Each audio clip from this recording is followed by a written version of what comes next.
Hi, I'm Dr. Adam Frischknecht. I'm a pediatrician with Tanner Clinic at our new West Side location in Clinton. Let's talk a little bit more about baby-led weaning or baby-led feeding. The presumed benefit of this approach is that the baby will develop better appetite control if she's the only one putting food into her mouth rather than being force-fed that last little bite of sweet potatoes from the bottom of the jar. The suggestion is that this better appetite control can lead to decreased risk in obesity in early childhood and even later in life.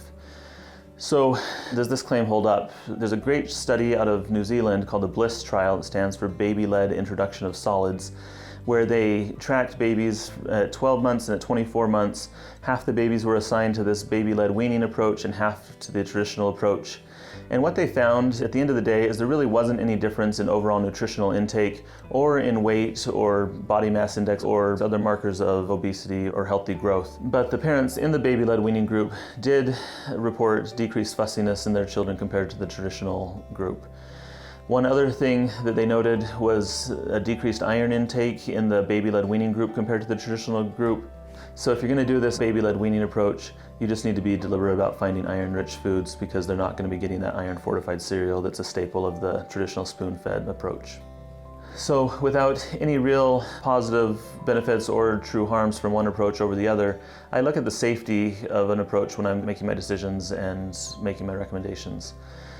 So the bottom line is, this approach can be done safely as long as specific guidelines are followed. Researchers took data from the same BLISS trial and they looked at gagging and choking episodes in the infants in the two groups.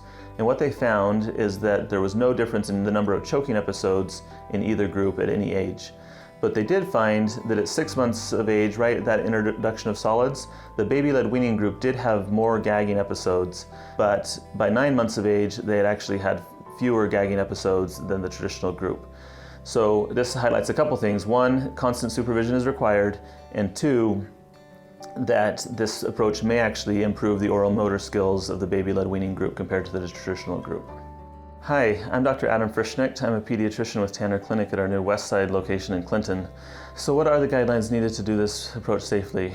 Again, constant supervision is a must. You can't just chop up the food, dump it on the baby's tray, and walk away. The second big principle is that the food needs to be soft enough that it can be mashed on the roof of the mouth with the baby's tongue. So we're talking about steamed vegetables, really ripe fruit.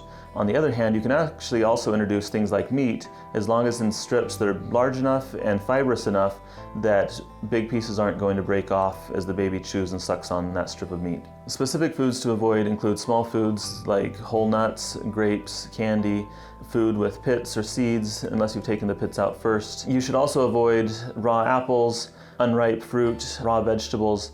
Essentially anything that if the child broke off a piece in their mouth, that piece would still be too hard to mash on the roof of their mouth with their tongue. You should also avoid foods that form a crumb, so things like bread, muffins, because those small pieces end up globbing together in a large food bolus that's hard for the baby to handle and become a choking hazard. And finally, never ever cut your food into round shapes or shapes of coins, thinking about things like hot dogs, carrots, as common examples because those can pose a real choking hazard. So here are a few examples of the types of foods that can be offered and how they are prepared.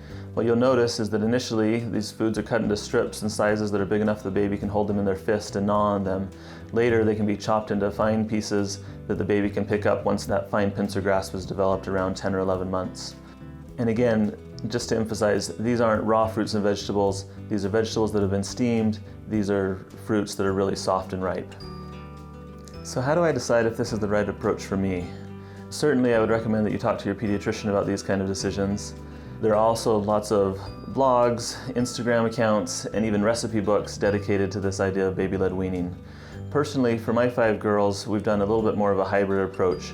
We've started with the purees, but we've certainly tried to give them plenty of opportunity to explore fist food and finger food as they get older. It's not always the cleanest approach, as demonstrated by my twins enjoying dinner when they were younger, but it's worked for us. Well, those are the highlights for baby-led weaning and the general introduction of solids. I hope there's been something here useful that you can take and use to help you make healthy and safe decisions as you continue to help your precious children grow. Keep up the good work.